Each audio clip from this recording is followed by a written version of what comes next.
You will hear a number of different recordings, and you will have to answer questions on what you hear.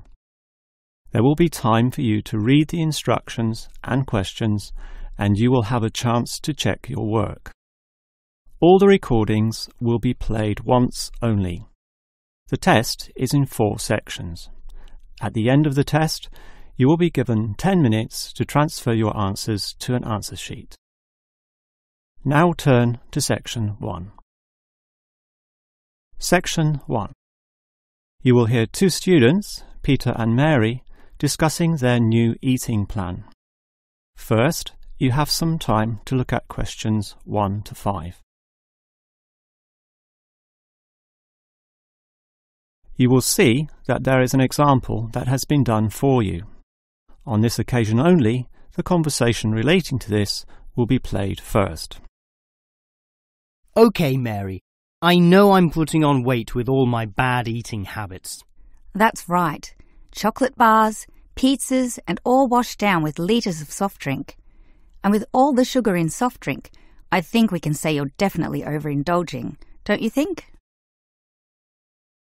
Peter consumes far too much soft drink, so soft drink has been written in the space. Now we shall begin. You should answer the questions as you listen, because you will not hear the recording a second time. Now listen carefully and answer questions 1 to 5.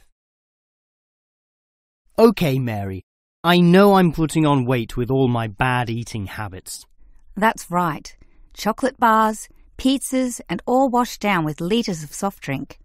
And with all the sugar in soft drink, I think we can say you're definitely overindulging, don't you think? I know. I intend to definitely stop drinking that from now on. And that's part of the sensible eating plan that we have agreed we need to formulate. One that we can both follow. That's right. Sensible and practical. Allowing us to indulge in some sweet foods on occasions. On rare occasions. And we're going to cut out all the pizzas and hamburgers. Well, not totally. I thought you said pizzas could be eaten once a week. You know how I like pizzas. No, I said once every 2 months. Once a week was ice cream, not pizza. Yeah, that's because you like ice cream. I prefer pizza. Peter, if you want to lose weight, you need to be disciplined in both what you eat and what you do, which brings us to the issue of exercise. That's right. So, jogging twice a week and hiking on Saturdays, right? No, hiking is Sundays, allowing Saturdays for the light walking exercise. I've investigated and discovered there are a lot of walking trails around this suburb, with many beautiful places if you just look around. So what's happening this Saturday? A walk around the city? That's later in the month. This Saturday we'll visit Pine Park. Hill Park is nicer, with great views too. Yes, but we have to travel too far to reach Hill Park, so I ruled that out, and I love the smell of pines. And what about the weekday meals? Salads every night, I suppose. No, it's important to vary the meals so that the food remains interesting and fun. The only common factor is the fruit juice, but otherwise we'll have a variety of healthy fare, from salads to fish to lean meat. I'd rather have meat every night, but you're the boss. If you want to lose weight, you'll have to accept this program, okay? Okay. Before you hear the rest of the conversation, you have some time to look at questions 6 to 10.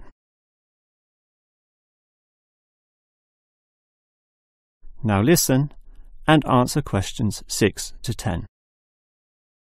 Now, Mary, you said we could have a little treat in our diet plan 3 times a week, specifically Tuesdays, Thursdays and Sundays. Yes, a very small treat, but something to reward us for all the discipline shown. Such rewards will motivate us to continue the diet. So on Tuesdays, what can I choose? You have a choice between a small serving of chocolate, ice cream or biscuits. OK, well, I'll go for the biscuits. I love those crunchy little things with my cup of tea. So do you, right? I do indeed, so I'll have them too, saving the ice cream for later. But I know how much you like ice cream, so why don't you save it for the end of the week? That will give you the motivation to keep going, and you can have chocolate midweek. That's a good idea, but I think the most important thing is for you and I to eat different things on those other 2 days. Well, if you think that way, I'll eat the ice cream on Thursdays, not the chocolate, okay? Well, if you're having that, then I can't have ice cream. In order to be different, I'll have the chocolate. So we can compare our different snacks and maybe even share a little with each other. Exactly. And the variety and fun involved will take our minds of wanting more. Eating for fun. A good idea. And then you can have the chocolate on Sunday, right? But I like biscuits. Actually, I want biscuits again to have with my cup of tea. But you have the biscuits on Monday, remember? And we can't repeat. Oh, come on. This isn't fixed in concrete. I can have them again instead of chocolate. You might like variety, but I don't. I'm a creature of habit. Well, the whole point of this was to taste different snacks. But if you want the same thing, okay. I, for one, am sticking to the original plan, with ice cream to finish the week and not another dose of chocolate. That is the end of section 1. You now have half a minute to check your answers. Now turn to section 2. Section 2. You will hear a childcare worker telling some mothers about the advantages of her centre. First, you have some time to look at questions 11 to 16. Now listen carefully and answer questions 11 to 16. Hello everyone, and welcome to the Stanfield Childcare Centre. Now I know you're all new mothers and you like to cling to your children. You've certainly spent a lot of time raising them to the age of 4 and are perhaps reluctant to leave them here at our centre. Well, one of the first things you should understand is that here it is safe. Very safe. Look around and you'll see that every room has padded walls. Other centres have standard painted walls, but here we have invested a lot to ensure your children will not hurt themselves when running around and possibly tripping over. This padding extends around all corners. That is, the areas most likely to bruise and cut your active little child. So, you can rest assured that any accidents of a physical nature are not likely to happen here. Now, you don't want to dump your child at this centre and let them waste their time. You want them to learn, and that's one of the greatest assets of our establishment. Our staff are not only trained childcare workers, but all of them have a special skill which they can impart to your child. Whether it be teaching the ABC, some basic mathematics, artistic skills, or physical education. We are particularly known for our preschool literacy program and have a wealth of learning toys specially designed to develop your child's potential.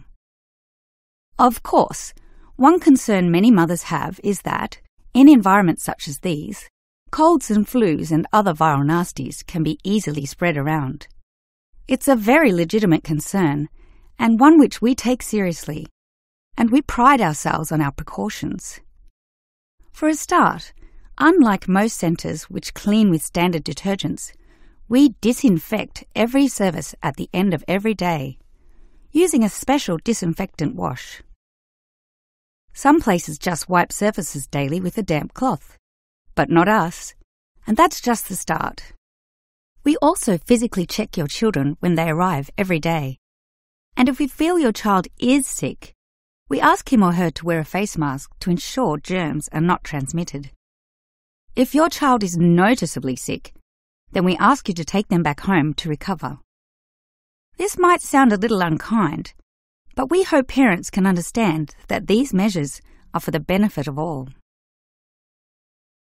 Before you hear the rest of the talk, you have some time to look at questions 17 to 20.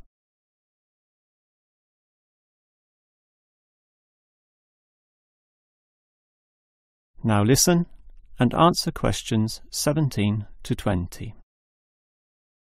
Now at Stanfield Childcare Centre, we have excellent childcare officers, and let me briefly introduce them. We have Susan, Andrea, Bella, Kathy, Lisa and Liz. They're all fully trained and come with some individual assets which make them even better. Bella, for instance, knows children very well, having worked here for 5 years, and Kathy has her own family, 2 little girls, so she can talk to you with first-hand knowledge of what it's really like to raise children.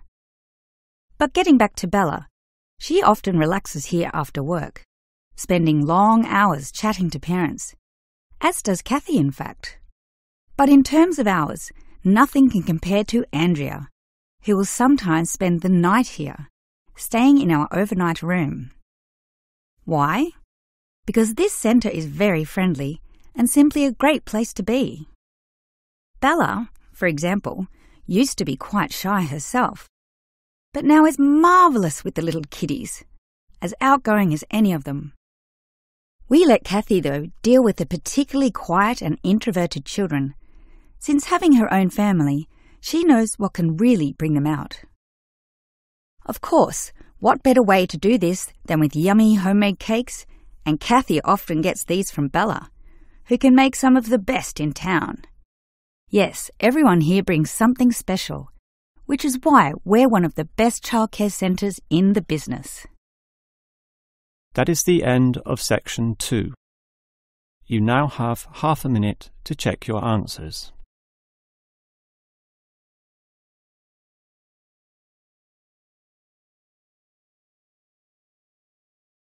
Now turn to section 3.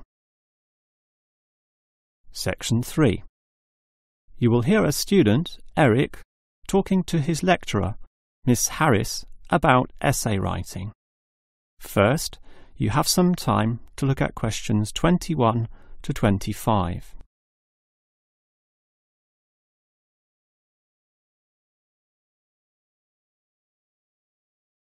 Now listen carefully and answer questions 21 to 25. Hi, Miss Harris. Here we are talking once again. Well, I'm always willing to help out wherever possible. Is anything troubling you? Well, your advice last week about writing summaries was very useful, and I'm using these summaries a lot in order to prepare my final master's thesis. But you're having problems, right? Yes, I have a few issues to discuss. Obviously, I want a good essay, and I want to achieve high marks, but I'm not sure on the best way to start. That's an easy question. Start with a topic, but not one that I necessarily suggest, but one that you want to explore. You will always write better when doing so on a topic you are interested in, not one imposed upon you by others. Well, I'm interested in management theory. Then pursue that.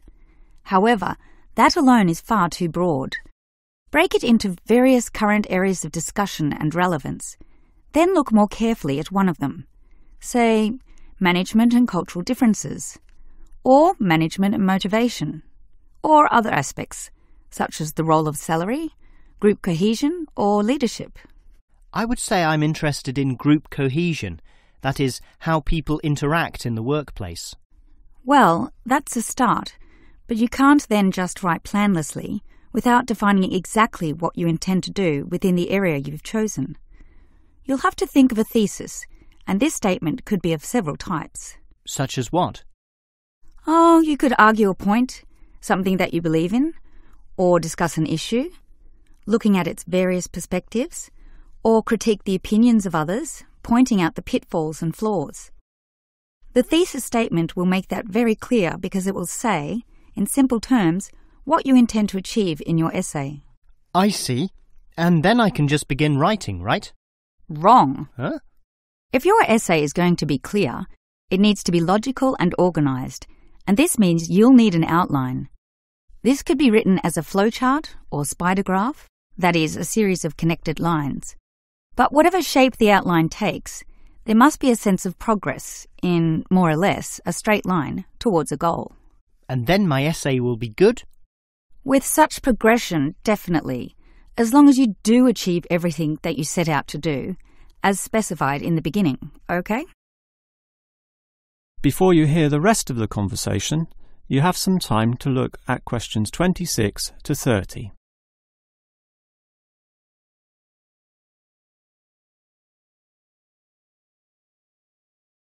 Now listen and answer questions 26 to 30.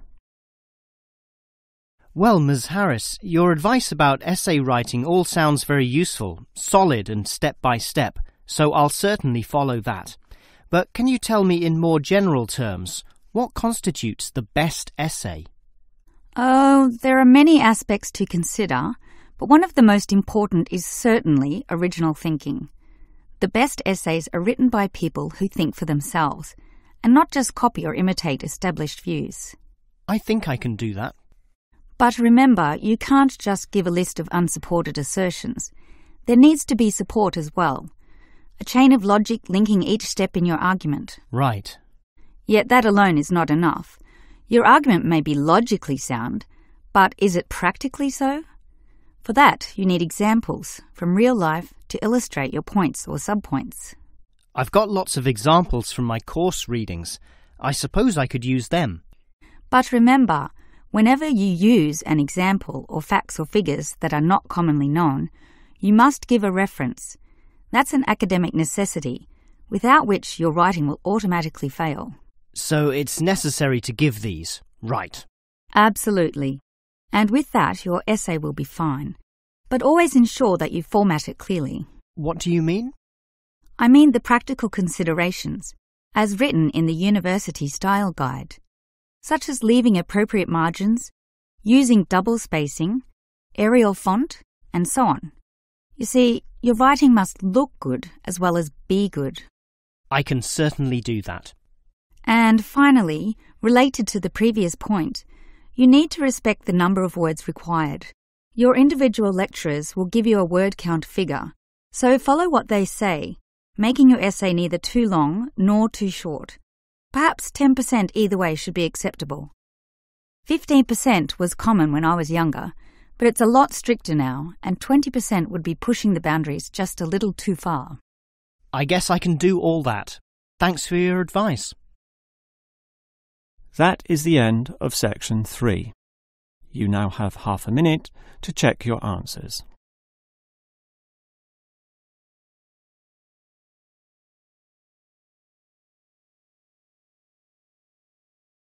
Now turn to section 4.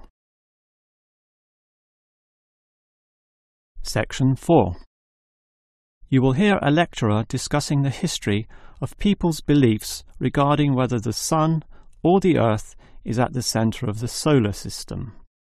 First, you have some time to look at questions 31 to 33. Now listen carefully and answer questions 31 to 33. In the night sky, the stars appear to revolve around the Earth, rising in the east and disappearing in the west. The Earth itself seems solid, fixed and stable, and such common sense perception suggests that the Earth is the centre of the universe. This is known as geocentrism, with geo meaning Earth, and all pre-modern civilizations drew this conclusion. We now know, of course, that the Earth revolves around the Sun, and this is called heliocentrism, with helio meaning sun.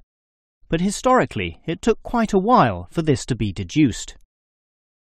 As early as the 3rd century BC, an ancient Greek astronomer, Aristarchus of Samos, proposed heliocentrism, but received little support from his peers. Similarly, throughout subsequent history, isolated individuals proposed this new idea, but again, no one was listening. Geocentrism just seemed too logical to refute. Geocentrism also fitted the views of the established Christian Church, who could quote biblical passages such as, "The world also shall be stable, that it be not moved." Those who dared disagree were subject to accusations of heresy, often with dire punishments to follow. The trouble was, as the night sky was observed more closely, that simple revolution of the stars proved not so simple at all. In relation to the other stars, some steadily wandered in given directions, then sometimes reversed for months, and disappeared altogether. They were called planets, meaning wanderers. In addition, the position of the sun and moon altered slightly over the year, and comets, those mysterious glowing spots, would come and go.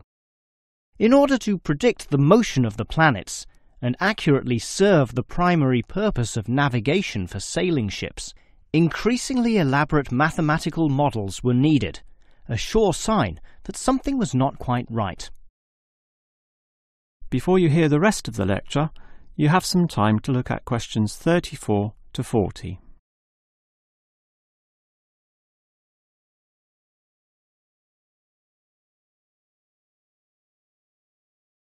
Now listen and answer questions 34 to 40. Heliocentrism, or the belief that the Sun is the centre of the solar system, still needed a mathematically sound description before it could be scientifically accepted.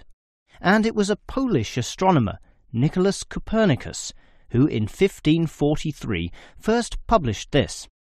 This event is sometimes referred to as the Copernican Revolution. Copernicus himself certainly feared the consequences of his proof, knowing full well it might invoke the anger of the established church. Probably for this reason, he waited until the last year of his life, when he was sick and dying, to release his findings. In addition, the preface of the book, written by a respected member of the church, stated that the model was not necessarily correct. As a result of this, there was no revolution whatsoever. In fact, the book received scant attention in the subsequent decades, apart from a few irate clergymen who angrily dismissed the whole scheme as irrelevant. Yet the following generations of astronomers did not always fare so well. The Italian scientist Galileo got into trouble, as did a fellow Italian with the surname Bruno, Giordano Bruno, who was burnt at the stake. Yet ultimately nothing could slow the spread of heliocentrism across Europe. It formed the basis of Isaac Newton's great work on the motion of the planets, a work which implied that even the sun, around which the Earth circled, was itself in motion around a common centre of gravity. No discourse about heliocentrism could finish without mentioning that, somewhat unbelievably, there still exist those today who choose to believe that the Earth is the centre of the universe. Modern geocentrism is usually the result of literal interpretations of the Bible, which is the cornerstone of these people's beliefs. They, therefore, also believe in creationism, that is, that a God created everything, and while we may smile at this, it is sobering to consider that surveys have revealed that up to 10% of British people, 12% of Europeans, 20% of the USA, and 25% of the Middle East still hold the belief that the sun revolves around the Earth. One can only wonder what Copernicus would have thought of this. That is the end of section 4. You now have half a minute to check your answers. That is the end of the listening test. In the real IELTS test, you would now have 10 minutes to transfer your answers to the answer sheet.